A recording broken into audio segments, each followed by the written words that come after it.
السلام عليكم ورحمة الله وبركاته. إن الحمد لله نحمده ونستعينه ونستغفره ونعوذ بالله من شرور أنفسنا وسيئات أعمالنا. من يهده الله فلا مضل له ومن يضلل فلا هادي له. وأشهد أن لا إله إلا الله وحده لا شريك له وأشهد أن محمدا عبده ورسوله. يا أيها الذين آمنوا اتقوا الله حق تقاته ولا تموتن إلا وأنتم مسلمون. يا أيها الناس اتقوا ربكم الذي خلقكم من نفس واحدة وخلق منها زوجها وبث منهما رجالا كثيرا ونساء واتقوا الله الذي تساءلون به والأرحام إن الله كان عليكم رقيبا. يا أيها الذين آمنوا اتقوا الله وقولوا قولا سديدا يصلح لكم أعمالكم ويغفر لكم ذنوبكم ومن يطع الله ورسوله فقد فاز فوزا عظيما. أما بعد فإن أصدق الحديث كتاب الله وخير الهدي هدي محمد صلى الله عليه وآله وسلم وشر الأمور محدثاتها وكل محدثة بدعة وكل بدعة ضلالة وكل ضلالة في النار. Ikhwani wa akhwati fid din, jamaah kaum muslimin dan muslimah yang dirahmati oleh Allah. Alhamdulillah, kembali kita panjatkan puja serta syukur kita kepada Allah tabaraka wa taala yang telah memberikan kita berbagai macam kenikmatan, yang telah memberikan kita taufik sehingga kita kembali dipertemukan di tempat yang mulia dan insyaallah taala untuk tujuan yang mulia. Dan kita memohon kepada Allah Subhanahu wa taala semoga setiap langkah kita dan usaha kita dicatat sebagai amal kebaikan, sebagai ibadah, sebagai bekal kita bertemu dengan Allah tabaraka wa taala. Jamaah sekalian yang dimuliakan oleh Allah, kembali kita lanjutkan membaca kitab Tauhid beserta penjelasannya. Dan pada pertemuan kita yang terakhir atau pada pertemuan sebelumnya kita telah membaca penjelasan Syekh Abdul Rahman An-Najdi tentang firman Allah Subhanahu wa taala, "Wa ma khalaqtul jinna wal insa illa liya'budun." Dan begitu juga sudah kita bacakan penjelasan Imam Ibnu Qayyim rahimahullah yang menyebutkan Al-Quran adalah kitab tauhid, kitab yang menjelaskan tauhid. Seluruh ayat yang terdapat di dalamnya menjelaskan tentang tauhid dengan penjelasan yang telah dijelaskan oleh Al-Imam Ibnu Qayyim rahimahullah taala. Dan yang terakhir kita baca adalah perkataan Syekh Abdul Rahman An-Najdi hafizahullah taala yang mengatakan, fa inna man sabaqat alaihi syaqawatu lam yurid subhanahu wuqu'al ibadati minhu. Orang-orang yang telah dicatat sebagai orang-orang yang sengsara, maka Allah Subhanahu wa taala tidak menginginkan darinya ibadah. Allah tidak ingin dia melakukan ibadah, dan ini adalah tanda kesengsaraan ikhwani fid din. Semoga Allah Azza wa Jalla menjauhkan kita dari sebab-sebab kesengsaraan di dunia dan akhirat. Semakin jauh kita dari ibadah, maka kita akan sengsara, semakin sengsara. Karena tujuan pokok kita adalah ibadah. Seorang ketika dia bisa melakukan apa yang menjadi tujuannya, maka dia akan merasakan kebahagiaan. Dan itu ketika berkaitan dengan tujuan-tujuan di dunia. Bagaimana kalau seorang muslim bisa melakukan tujuan diciptakannya oleh Allah Subhanahu wa taala, maka pasti dia akan mendapatkan kebahagiaan. Dan Allah Subhanahu wa taala, dan ini harus kita jadikan kaidah di dalam kehidupan kita. Allah menginginkan kita bahagia dengan ibadah. Allah menginginkan kita bahagia dengan ibadah di dunia maupun di akhirat. Kemudian di sini beliau menukil perkataan sebagian salaf, masih menjelaskan tentang firman Allah Azza wa Jalla, "Wa ma khalaqtul jinna wal insa illa liya'budun." Dan telah kita sebutkan kaitan ayat ini dengan kitabut tauhid adalah ayat ini dalil tentang wajibnya tauhid. Ayat ini dalil tentang wajibnya tauhid. Karena Allah Subhanahu wa taala tidak menciptakan jin dan manusia melainkan untuk bertauhid. Berkata Syekh Abdurrahman An-Najdi hafizahullah atau rahimahullahu taala, "Wa qala ba'dus salaf illa li'amurahum wa anhahum." Maksud dari firman Allah illa liya'budun menurut penafsiran sebagian salaf illa li'amurahum wa anhahum, melainkan untuk aku perintahkan dan larang mereka. Melainkan untuk aku perintah dan larang mereka. Dan ini adalah inti dari ibadah, ketaatan yang kita lakukan kepada Allah Azza wa Jalla terbagi menjadi dua. Ketaatan yang bentuknya menjalankan perintah, semua perintah Allah Azza wa Jalla, yang sunnah maupun yang wajib, itu adalah ketaatan dalam bentuk menjalankan perintah. Ketaatan yang kedua, menjauhkan larangan Allah Subhanahu wa taala. Baik itu berupa perbuatan makruh maupun perbuatan yang diharamkan oleh Allah Azza wa Jalla. Dan ketika Allah Subhanahu wa taala memerintahkan kita, melarang kita, itu berdasarkan kemampuan manusia, berdasarkan kemampuan seorang hamba. Makanya Allah Subhanahu wa taala berfirman dalam ayat yang semua kita telah menghafalnya, la yukallifullahu nafsan illa wus'aha. Lihat perintah-perintah Allah Subhanahu wa taala, semua ringan. Lihat larangan-larangan Allah Subhanahu wa taala, mampu untuk kita tinggalkan. Ada sebagian orang ketika disebutkan larangan-larangan Allah, disampaikan ini haram, ini tidak boleh, dia mengatakan semua isi agama ini adalah haram, tidak boleh. Kenapa mempersempit kehidupan manusia? Dan ini adalah ucapan yang tidak sepantasnya diucapkan oleh seorang muslim yang mengatakan raditu billahi rabba. Aku ridha Allah Subhanahu wa taala sebagai Rabbku. Pertama kita katakan larangan itu adalah haknya Allah Subhanahu wa taala. Allah mau melarang apapun itu haknya Allah Subhanahu wa taala. Kita adalah seorang hamba. Kita mau melanggarnya, mentaatinya, ada saatnya kita pertanggungjawabkan di hadapan Allah tabaraka wa taala. Kemudian Allah Subhanahu wa taala ketika melarang itu ada hikmahnya, ada kebaikannya. Makanya ketika tersebar maksiat pasti akan rusak masyarakat. Ya, pasti akan rusak masyarakat, akan rusak keluarga, akan rusak masyarakat, dan akan rusak negara. Dan itu pasti, karena tidaklah Allah Subhanahu wa taala melarang sesuatu melainkan ada mudaratnya. Kemudian juga larangan dalam Islam itu tidak banyak. Lebih banyak yang dibolehkan oleh Allah Subhanahu wa taala. Sekarang kalau kita mau hitung-hitung yang dilarang dan dibolehkan oleh Allah Azza wa Jalla, maka kita akan dapatkan apa yang dibolehkan oleh Allah jauh lebih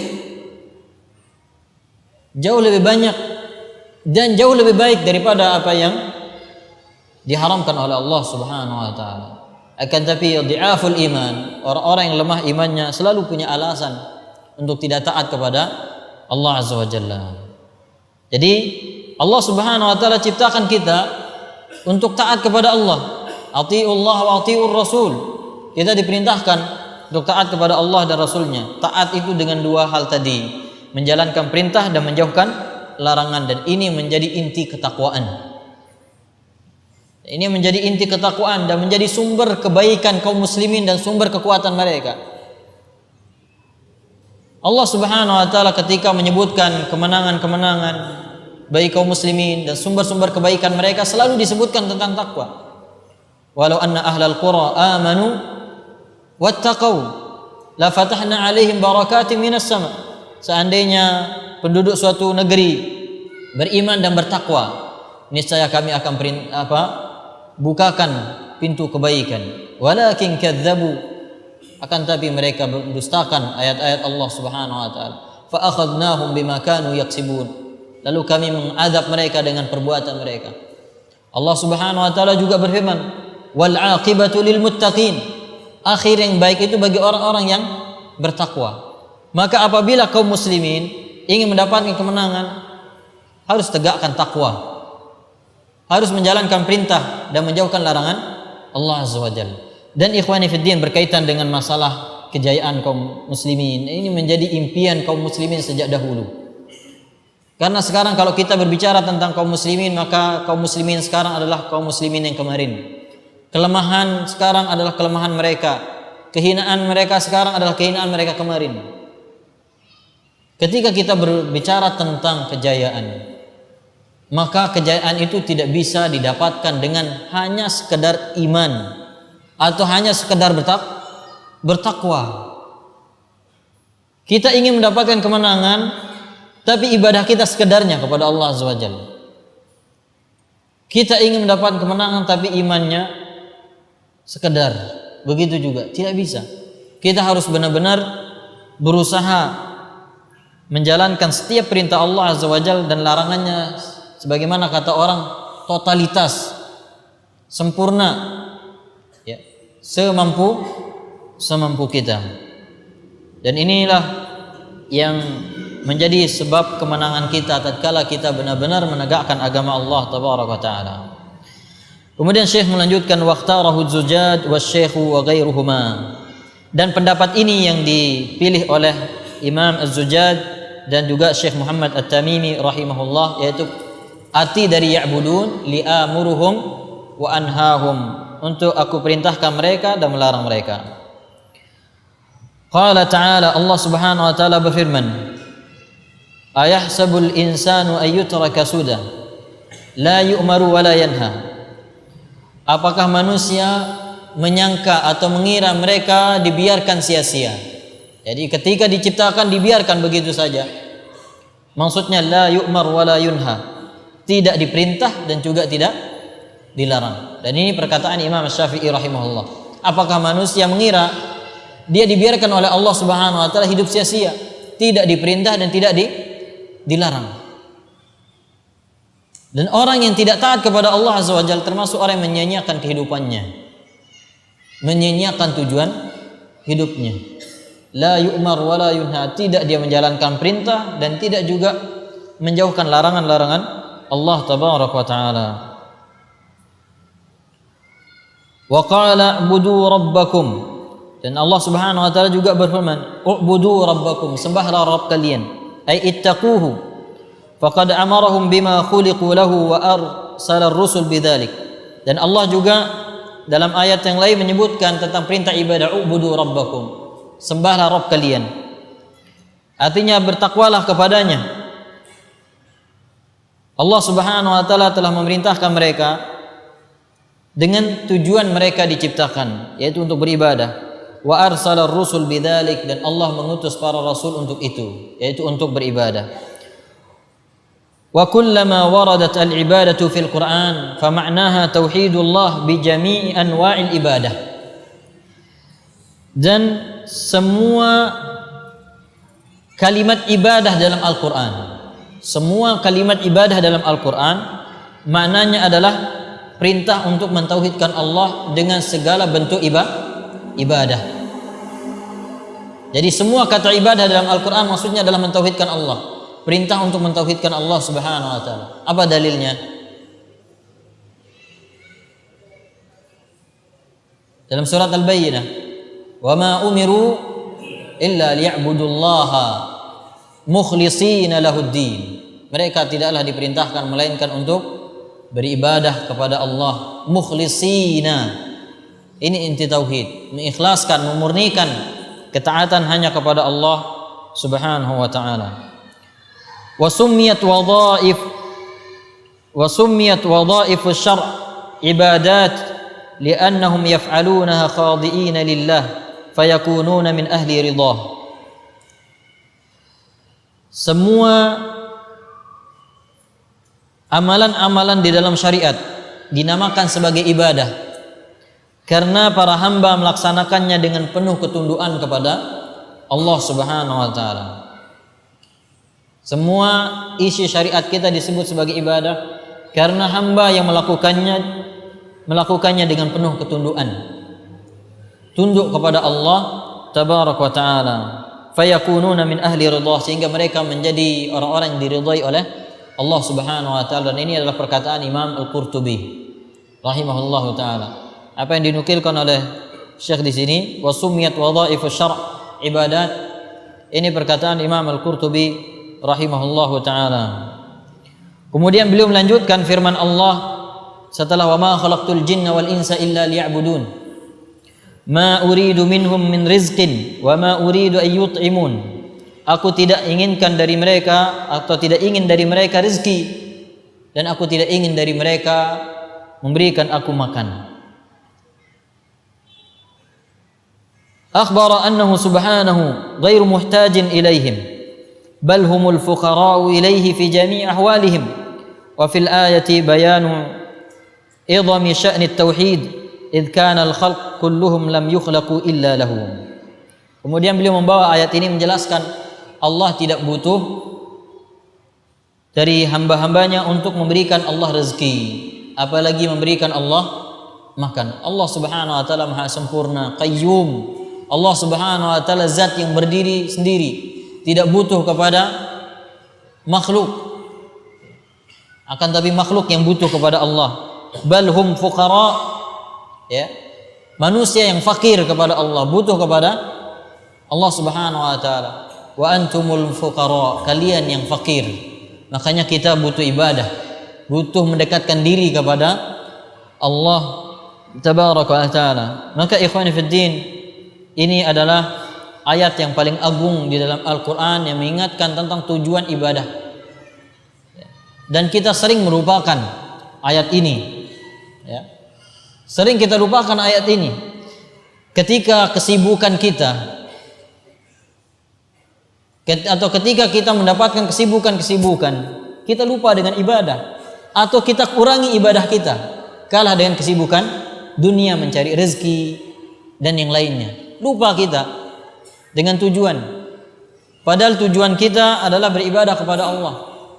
Tapi terkadang kita disibukkan oleh tujuan-tujuan yang manfaatnya singkat, ya. Yang manfaatnya singkat mungkin akan habis beberapa hari saja atau sampai beberapa bulan saja, tapi ibadah manfaatnya sampai akhirat. Inilah yang akan kita dapatkan nanti ketika bertemu dengan Allah tabaraka wa taala.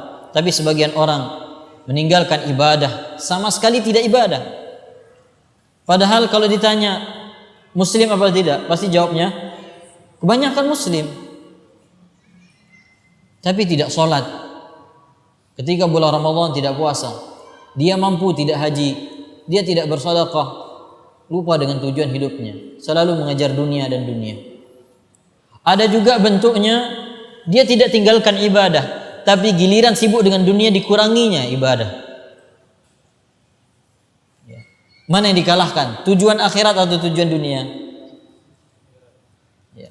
Dan yang seperti ini banyak di antara kita, ikhwan fillah. Terkadang kita sadar, terkadang pura-pura tidak sadar. Ya. Dengan mencari berbagai macam alasan, oh besok masih bisa, ya, masih ada umur. Kalau kita sudah pintar beralasan sekali, maka selanjutnya kita akan punya 1000 macam alasan. Maka jangan pernah beralasan untuk meninggalkan ibadah. Kata Syekh Muhammad bin Shalih Al-Utsaimin, ini nasihat beliau tentang ibadah sunnah. Ketika antum ingin melaksanakan ibadah sunnah, kemudian tidak jadi, ya, kemudian tidak jadi, coba sadar, jangan-jangan Allah Subhanahu wa taala tidak mau melihat kita beribadah. Termasuk dari apa yang disebutkan oleh Syekh, ya. Allah tidak senang melihat kita beribadah dengan ibadah ini. Waliyadzubillah. Sebagaimana Allah Subhanahu wa taala menjadikan orang-orang munafik malas beribadah. Allah tidak ingin mereka itu ikut berjihad dengan nabinya. Fathabbatahum, sehingga Allah Subhanahu wa taala menjadikan mereka tetap tinggal di tempatnya. Dan ini kalau kita sadari ikhwan fillah, takut kita akan tinggalkan ibadah sekalipun itu ibadah sunnah. Ya. Sekalipun itu ibadah sunnah. Begitu juga dengan maksiat, kita takut melakukan maksiat. Dan jangan pernah meremehkan maksiat ikhwan fillah, karena maksiat itu sebab su'ul khatimah. Ulama menyebutkan bahaya seorang muslim yang mencampur antara ibadah dengan maksiat. Itu bahaya. Kenapa? Karena tidak tahu akhir hidupnya apa. Apa tatkala dia pergi sholat, atau tatkala dia sedang pergi melakukan maksiat atau apa yang diharamkan oleh Allah Azza wa Jalla. Maka kita harus alal hadar. Kita harus terus berhati-hati. Dunia ini ujian. Ya, dunia ini ujian. Kita harus punya cara untuk mengingatkan diri kita, memotivasi diri kita untuk segera kembali kepada Allah Azza wa Jalla. Bisa dengan bergaul dengan orang-orang yang baik, bisa dengan terus hadir kajian, dengan terus berdoa kepada Allah, terus melakukan ibadah sunnah. Kemudian di akhir penjelasan tentang ayat ini, Syekh mengatakan fil ayati bayanu idhami sya'nit tauhid. Ayat ini yaitu wa ma khalaqtul jinna wal insa illa liya'budun, terdapat di dalamnya keterangan penjelasan tentang keagungan tauhid. Id kana al khalq kulluhum lam yukhlaqu illa lahu, yang mana makhluk seluruhnya yaitu jin dan manusia. Jin dan manusia yang begitu banyak ini tidak diciptakan oleh Allah kecuali untuk mentauhidkan Allah, kecuali untuk beribadah. Maka juga ikhwani fiddin, bersyukur kepada Allah Subhanahu wa taala ketika kita mampu beribadah. Ya. Ketika kita mampu beribadah, itu benar-benar taufik dari Allah Azza wa Jalla. Kita lanjutkan dengan ayat yang kedua.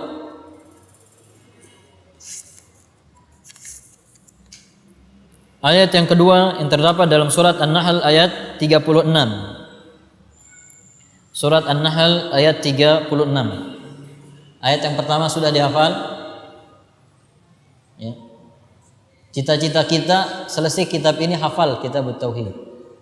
Ini satu ayat sudah kita hafal berapa minggu ini. Ya. Ayat yang kedua, dan insyaallah ayat ini juga sudah sering kita dengarkan. Allah Subhanahu wa taala berfirman, وَلَقَدْ بَعَثْنَا فِي كُلِّ أُمَّةٍ رَسُولًا أَنِ اعْبُدُوا اللَّهَ وَاجْتَنِبُوا الطَّاغُوتَ.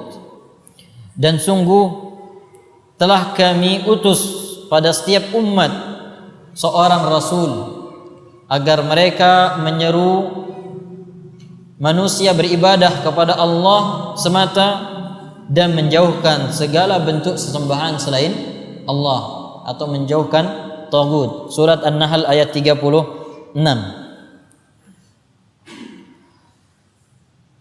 Kaitan ayat ini dengan ayat sebelumnya adalah ayat ini menjelaskan tentang makna ibadah.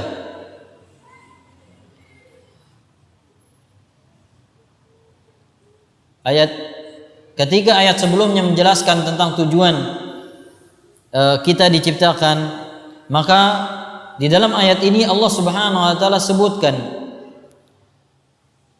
kenapa Allah Subhanahu wa taala mengutus para rasul, yaitu untuk menjelaskan ibadah. Untuk menjelaskan ibadah yang disebutkan di dalam ayat yang pertama, wa ma khalaqtul jinna wal insa illa liya'budun. Ini kaitan ayat yang kedua ini dengan ayat yang pertama, yaitu ayat ini menjelaskan bahwasanya para rasul seluruhnya diutus oleh Allah Subhanahu wa taala untuk menjelaskan tentang tauhid, untuk menjelaskan tentang tujuan manusia diciptakan oleh Allah Subhanahu wa taala. Adapun kaitannya dengan kitabut tauhid, kaitan ayat ini dengan kitabut tauhid adalah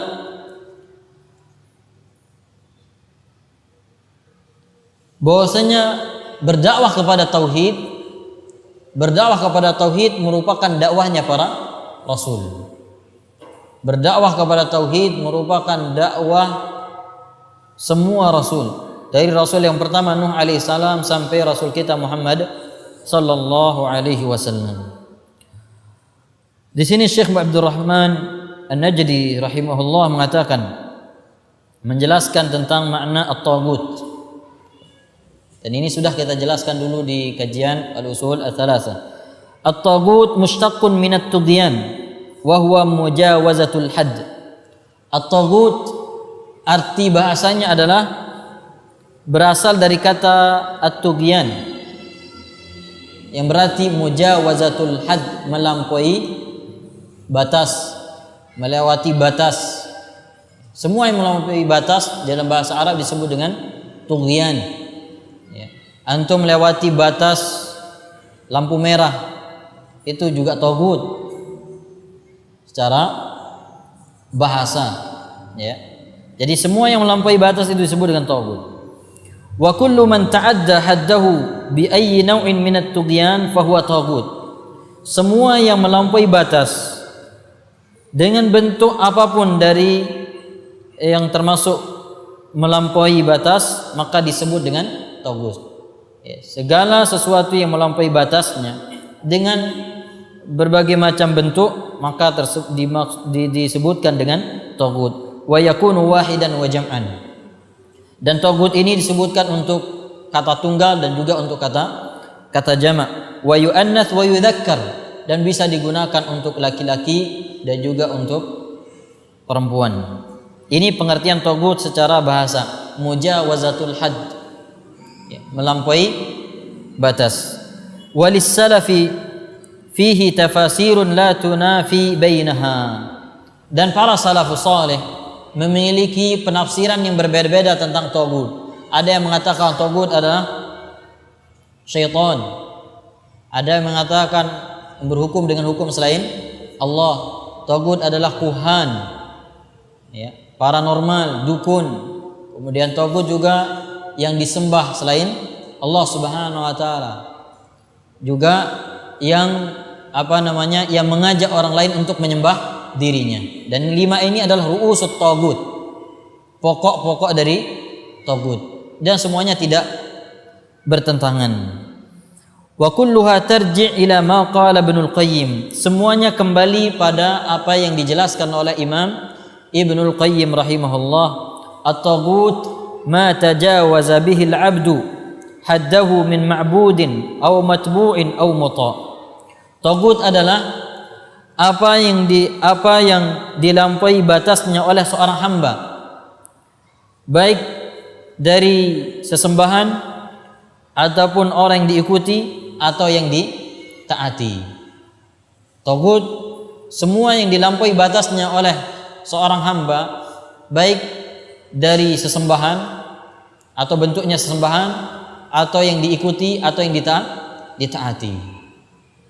Yang berkaitan dengan apa yang disembah. Apa yang disembah oleh manusia dan jin sudah dibatasi oleh Allah Azza wa Jalla, yaitu hanya beribadah kepada Allah Tabaraka wa Ta'ala. Maka ketika seorang beribadah kepada selain Allah, maka dia telah masuk ke dalam taghut. Ya. Begitu juga ketika seorang mengikuti selain Nabi sallallahu alaihi wasallam, maka dia juga termasuk perbuatan yang melampaui batas, taghut. Begitu juga taat kepada orang-orang yang bertentangan dengan Allah Azza wa Jalla dan Rasulnya, ini juga termasuk taghut. Maka ketika seorang hamba melampaui batas yang disembah dan yang diikuti atau yang ditaati, maka dia termasuk taghut, artinya melampaui batas. Ini pengertian taghut yang disebutkan di dalam ayat tadi. Wajtanibut taghut, dan jauhkan segala bentuk sembahan selain Allah Subhanahu wa taala. Wa akhbara ta'ala annahu ba'atha fi kulli ta'ifatin wa qarnin wa jilin minan nasi rasulan mundu hadatsa asy-syirk fi qaumi Nuh ila an khatamahum bi Muhammadin sallallahu alaihi wasallam. Dalam ayat ini, makna ayat secara umum, dalam ayat ini Allah Subhanahu wa taala telah mengabarkan bahwasanya setiap kelompok, setiap generasi dari kalangan manusia telah diutus kepada mereka seorang rasul semenjak terjadinya kesyirikan. Semenjak terjadinya kesyirikan pada kaum Nuh sampai ke rasul yang terakhir yaitu Nabi kita Muhammad sallallahu alaihi wasallam. Jadi semua mereka telah diutus atau semua generasi telah diutus kepada mereka seorang rasul. Untuk apa? An ibudullah wajtanibut taghut. Untuk mewujudkan tauhid, untuk berdakwah kepada tauhid. Sembahlah Allah semata dan jauhkan segala bentuk sembahan selain Allah Subhanahu wa taala. Makanya disebutkan oleh ulama seorang rasul tidak diutus kecuali ketika terjadi kesyirikan. Ketika terjadi kesyirikan barulah Allah Subhanahu wa taala mengutus rasul. Dan ini menunjukkan bahwasanya manusia pada awalnya mereka itu bertauhid. Kana an-nasu ummatan wahidah. Manusia dari semenjak Nabi Adam sampai sebelum terjadinya kesyirikan pada kaum Nabi Nuh itu bertauhid. Sekarang ini kita dengarkan ada teori-teori yang menyebutkan bahwa manusia berasal dari binatang. Kemudian dulunya mereka penyembah roh-roh, penyembah batu. Al-Quran telah membantahnya. Nabi Adam, kemudian generasi-generasi setelahnya sampai sebelum terjadinya kesyirikan pada kaum Nuh, semuanya menyembah kepada Allah Subhanahu wa taala, bertauhid kepada Allah Azza wa Jalla. Jadi bukan keyakinan pertama manusia itu adalah menyembah kepada ruh atau yakin kepada bebatuan. Di beberapa tempat mungkin ya, karena mereka mewariskan agama nenek moyang kita. Tapi manusia pertama yaitu Nabi Adam alaihissalam, kemudian generasi-generasi sebelumnya atau setelahnya sebelum terjadi kesyirikan menyembah kepada Allah Azza wa Jalla. Ya'muruhum an i'budullah ay wahadullah bil ibadah. Agar mereka para rasul memerintahkan manusia menyembah Allah. Ay wahadullah bil ibadah, yaitu tauhidkan Allah Subhanahu wa taala dengan ibadah. Tauhidkan Allah Subhanahu wa taala dengan ibadah. Wajtanibu ay utruku wa fariqu ibadata ma siwah. Jauhkan dan tinggalkan ibadah-ibadah kepada selain Allah Subhanahu wa taala. Walihada khuliqat al-khaliqatu wa ursilat ar-rusul wa unzilat al-kutub. Dan untuk inilah Allah Subhanahu wa taala ciptakan makhluk dan mengutus para rasul dan menurunkan kitab-kitab samawiyah. Tujuannya untuk apa? Untuk menjelaskan agar manusia beribadah hanya kepada Allah dan menjauhkan segala bentuk kesyirikan. Bahkan di sini Allah Subhanahu wa taala menggunakan ijtanibu. Ani'budullah wajtanibu at-taghut. Kata-kata ijtanibu, jauhkan, ini lebih kuat maknanya daripada utruku, tinggalkan.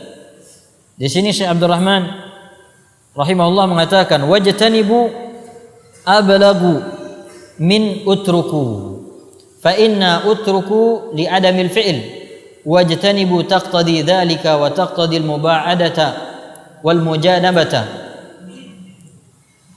Dan kata-kata ijtanibu ini lebih kuat maknanya daripada utruku, karena utruku li adamil fi'l, karena tidak berbuat, tinggalkan karena tidak berbuat. Akan tapi kalimat ijtanibu ini mengandung makna tinggalkan dan jauhkan. Jadi maknanya lebih kuat. Ini menunjukkan seorang mukmin wajib menjauhkan kesyirikan. Wajib menjauhi kesyirikan. Tidak boleh seorang muslim bertoleransi dalam masalah kesyirikan, dalam kekufuran, tidak boleh. Agama kita tegas, memerintahkan kita untuk bertauhid dan menjauhkan kesyirikan dan juga pelakunya. Jadi wajtanibut taghut ini adalah perintah agar kita menjauh sejauh-jauhnya. Wa taqtadil muba'adah wal mujanabah. Ini berarti menjauhi segala bentuk kesyirikan. Wa hadhil ayatu hiya ma'na la ilaha illallah fa innaha tadammanat an-nafya wal itsbat. Dan ayat ini, laqad ba'atsna fi kulli ummatin rasula an i'budullaha wajtanibut taghut. Ayat ini menjelaskan tentang makna la ilaha illallah. Jadi di antara ayat yang menjelaskan tentang makna la ilaha illallah adalah ayat ini. Dalam surat An-Nahl ayat berapa tadi? Ayat 36. Ayat ini salah satu yang menjelaskan tentang makna la ilaha illallah. Kenapa? Karena dalam la ilaha illallah ada nafyun dan ada itsbatun. Di dalam kalimat la ilaha illallah ada kalimat yang maknanya meniadakan sesembahan selain Allah, yaitu yang terdapat dalam kalimat la ilaha. Ini meniadakan sesembahan selain Allah.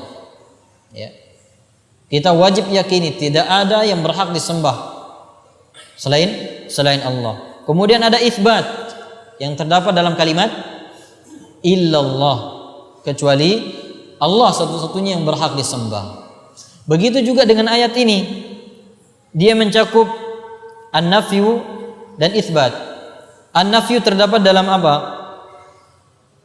Wajtanibu at-taghut, jauhkan sesembahan selain Allah. Ini sama maknanya dengan la ilaha. Wajtanibu at-taghut sama maknanya dengan la ilaha. Wa'budullah sama maknanya dengan illallah. Sehingga ulama menjelaskan bahwasanya ayat ini salah satu yang menafsirkan makna la ilaha illallah. Kama tadammanathu la ilaha illallah. Fa fi qawlihi u'budullah al-itsbat wa qawluhu ijtanibu at-taghut an-nafy. Pada firman Allah taala u'budullah ini terdapat penetapan bahwasanya yang berhak disembah adalah Allah Subhanahu wa taala semata. Kemudian pada firman-Nya wajtanibu at-taghut, di sini ada nafy, meniadakan sesembahan selain Allah Subhanahu wa taala. Wa hadhihi tariqatul Qur'an yuqarriru an-nafya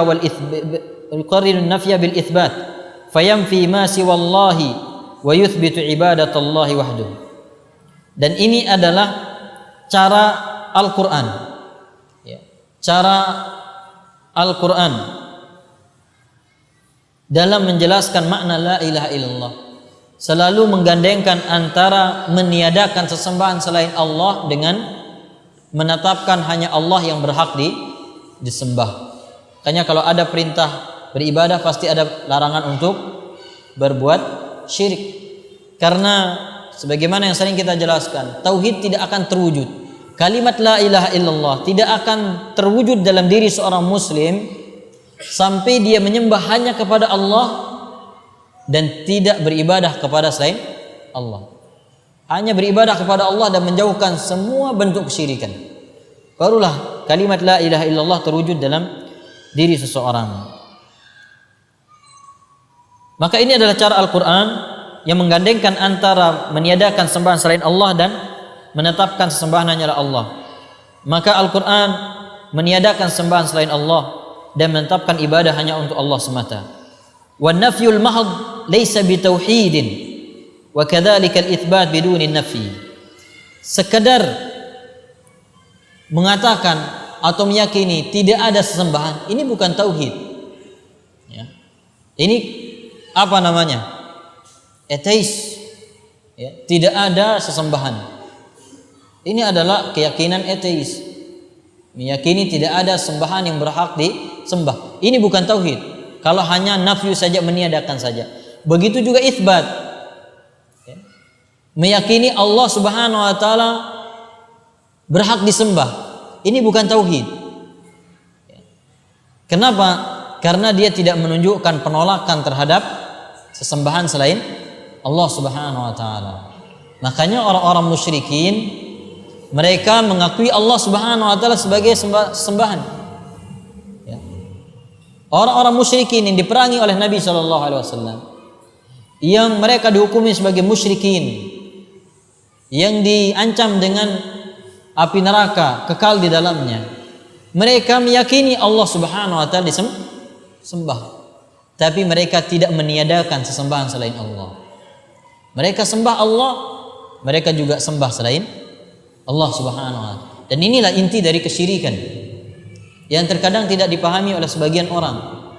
Mengakui Allah Subhanahu wa taala sebagai ilah yang berhak disembah, tapi di sisi lain masih berbuat syirik, maka kesyirikan ini akan merusak isbat tadi. Karena baru terwujud makna la ilaha illallah apabila kita menyembah hanya kepada Allah dan menjauhkan segala bentuk kesyirikan. Kalau kita paham ini ikhwani fiddin, maka insya Allah kita akan mudah memahami kesyirikan yang terjadi. Ya. Bahwasanya yang namanya kesyirikan itu bukan hanya murni menyembah berhala.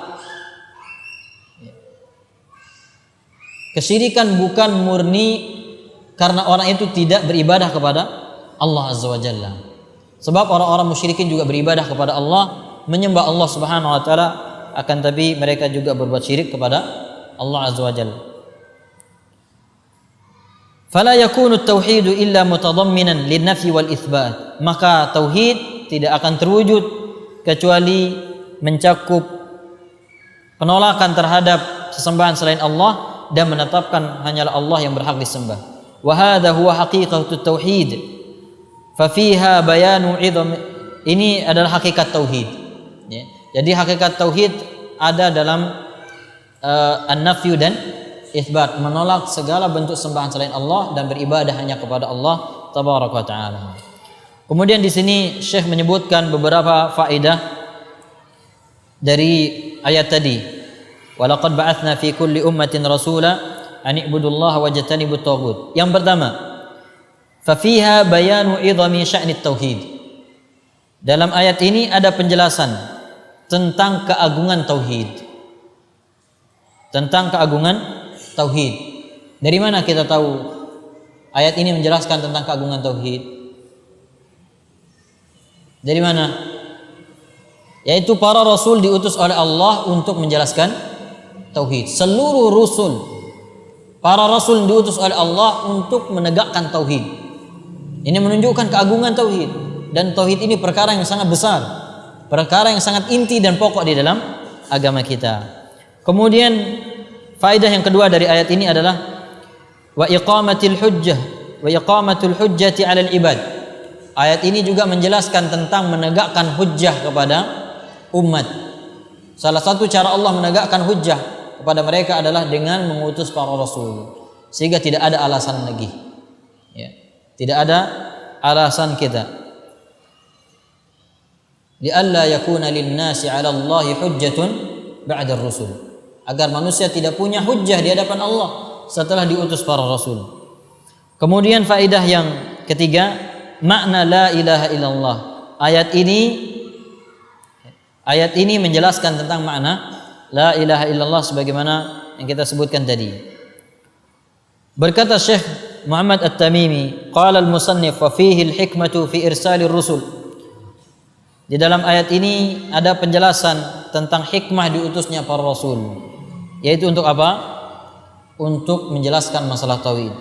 Wa anna ar-risalah ta'ammat kullu ummah. Dan risalah tauhid ini mencakup seluruh umat. Ya. Risalah tauhid ini mencakup seluruh umat. Wa anna dinal anbiya wahidun. Dan agama para nabi itu satu, sama. Yang berbeda apa? Syariatnya. Intinya sama, yaitu mengajarkan tauhid. Dan di Al-Quran disebutkan, ya, inti pokok dakwah para rasul itu kembali kepada tauhid. Ya. Ada kesamaan dakwah para rasul. Antum bisa baca nanti ayat-ayat tentang Nabi Nuh, tentang Nabi Musa dan rasul-rasul yang lain. Dakwah mereka pasti menetapkan tiga hal. Pertama, Allah Subhanahu wa taala satu-satunya sembahan yang berhak disembah. Kemudian menetapkan kehidupan setelah kematian. Kemudian yang ketiga, menetapkan kerasulan. Ini tiga inti dakwah para rasul, ya. Hampir semuanya kembali kepada tiga hal ini. Adapun syariatnya itu berbeda-beda. Dan dari ayat ini juga menyebutkan tentang wajibnya kita beramal, wajibnya kita beribadah. Dan ini berbeda dengan orang-orang Murji'ah yang mengatakan tidak perlu kita beribadah, tidak perlu kita beramal. Ya. Yang penting iman itu adalah ucapan dan keyakinan. Tidak perlu beribadah, tidak perlu beramal. Sehingga imannya orang yang paling fasik itu sama dengan imannya Abu Bakar dan Umar dan para sahabat ridwanullah alaihim ajma'in. Dan ini akan merusak agama Islam. Sudah apa? Baik, kita lanjutkan. Kita lanjutkan dengan ayat yang ketiga. Yaitu Allah Subhanahu wa taala berfirman, "Wa qada rabbuka alla ta'budu illa iyyahu wa bil walidaini ihsana." Yaitu surat Al-Isra ayat 23. Allah Subhanahu wa taala berfirman, "Wa qada rabbuka alla ta'budu illa iyyahu wa bil walidaini ihsana." Ayat ini juga masih menjelaskan tentang tauhid. Wa qada rabbuka, dan Allah telah menetapkan alla ta'budu illa iyyah, agar kalian tidak menyembah kecuali kepadanya. Wa bil walidaini ihsana, dan Allah Subhanahu wa taala juga telah menetapkan, memerintahkan agar kalian berbuat baik kepada kedua orang tua, agar berbuat baik kepada kedua orang tua. Syekh Abdurrahman An-Najdi rahimahullah mengatakan, "Wa qada rabbuka alla ta'budu illa iyyah," ay amara wa wassa wa awjaba ala alsuni rusulihi ay yu'bada wahdahu duna ma siwah. Allah Subhanahu wa taala memerintahkan dan berwasiat dan mewajibkan. Ini makna dari qada. Amara, wassa wa aujaba. Allah perintahkan, Allah wasiatkan, Allah wajibkan melalui lisan para rasul agar menyembah hanya kepadanya dan tidak menyembah kepada selainnya. Ini makna dari wa qada. Wal muradu bil qada'i huna al qada'u syar'i ad-dini. Dan yang dimaksudkan dengan qada, atau yang dimaksudkan dengan al qada dalam ayat ini adalah qada syar'i, yaitu ketetapan syar'i, ketetapan agama yang syar'i. Fa innal qada'a yanqasimu ila qismaini, kauni, qadari, wa syar'i dini. Karena ketetapan Allah Subhanahu wa taala terbagi menjadi dua, yaitu ketetapan kauni qadari, yaitu ketetapan kauni. Kemudian yang kedua ketetapan syar'i. Ketetapan kauni yaitu ketetapan yang berkaitan dengan alam semesta. Adapun ketetapan qada'us syar'i dini, ini berkaitan dengan syariat, berkaitan dengan agama. Dulu juga pernah kita sebutkan, sama juga maknanya dengan masyiah Allah itu ada yang kauni, ada yang syar'i. Takdir Allah itu ada yang kauni dan ada yang syar'i. Ini maknanya sama.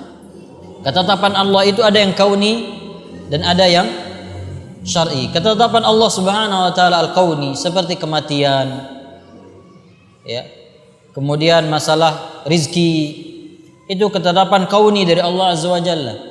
Orang sakit, kemudian orang lahir ke dunia, kemudian jadi dewasa, tua, kemudian mati, itu ketetapan kauni. Ketetapan syar'i yang berkaitan dengan perintah dan larangan, yang berkaitan dengan syar'i.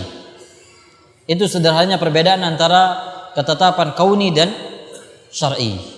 Jadi ketetapan syar'i berlaku pada agama, berlaku pada din. Sehingga al-qada dalam hadis ini maksudnya adalah al-qada syar'i. Dan agar kita tidak bingung, qada dan qada itu maknanya sama, ya, maknanya sama. Jadi kalau disebutkan qadar saja maka masuk dalamnya juga qada. Kalau disebutkan qada maka masuk juga di dalamnya takdir atau qadar. Tapi kalau disebutkan salah bersamaan, maka qada itu berkaitan dengan ilmu Allah Subhanahu wa taala yang azali. Kemudian takdir itu berkaitan dengan apa yang Allah Subhanahu wa taala laksanakan berdasarkan apa yang telah Allah Subhanahu wa taala ketahui dan sesuai dengan kebijaksanaannya. Sehingga Syekh Muhammad bin Shalih Al-Utsaimin mengibaratkan qada dan takdir ini seperti orang yang menjahit. Ya. Jadi takdir itu diibaratkan seperti penjahit yang mengukur baju. Diukur dulu lengannya berapa, panjangnya berapa, lebarnya berapa. Setelah diukur, baru dipotong-potong. Ini harus dipotong. Ukuran tadi itu adalah qada, dan takdir yang bentuknya ada yang dipotong, ada yang ditambal, itu takdir. Tapi kalau disebutkan cara terpisah, disebutkan qada, maka maksudnya juga qadar.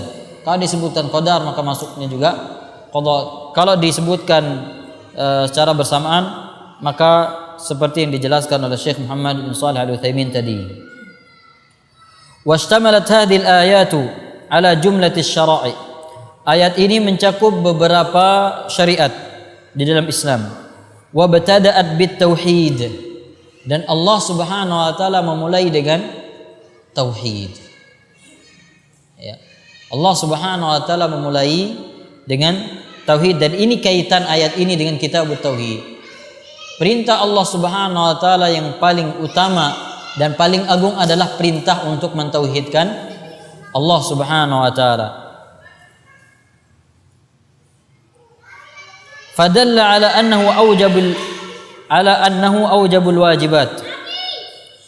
Maka ayat ini menunjukkan tentang tauhid merupakan kewajiban yang paling wajib.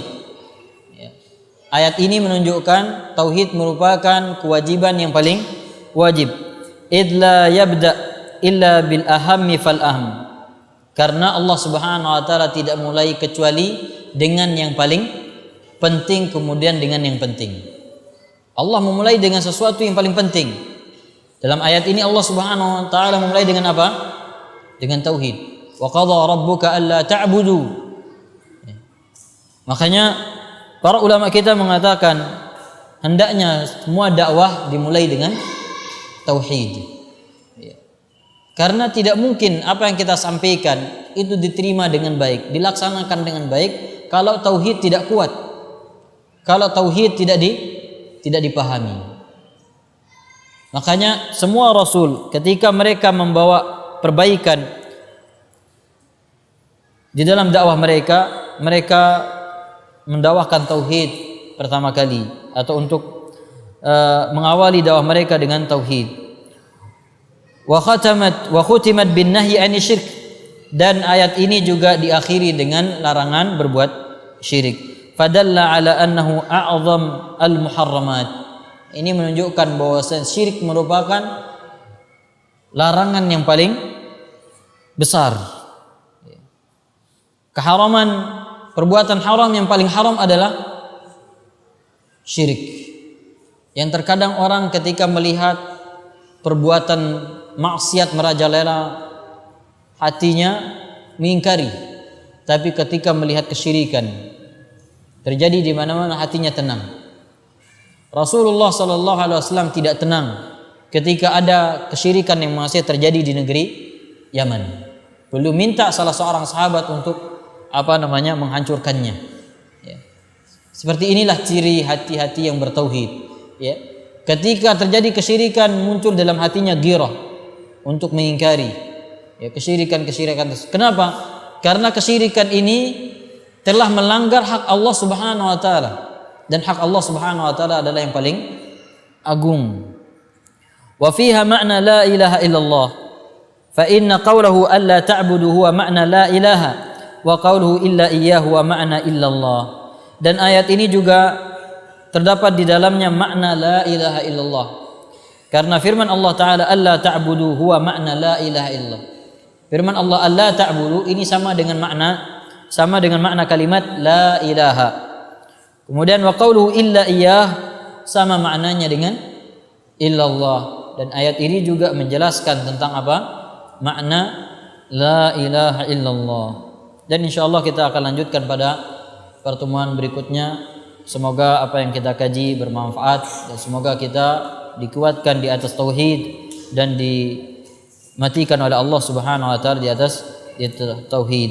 Jadi sudah 3 ayat yang kita sudah baca, ikhwan fillah. Minggu depan antum sudah hafal ketiga-tiganya. Ya, begitu seterusnya. Insyaallah taala tidak berat jadinya. Ya, semoga Allah Azza wa Jalla memberikan kita taufik. Wa sallallahu ala nabiyyina Muhammad wa akhiru da'wana alhamdulillahi rabbil alamin. Subhanakallahumma wa bihamdik asyhadu an la ilaha illa anta astaghfiruka wa atubu ilaik.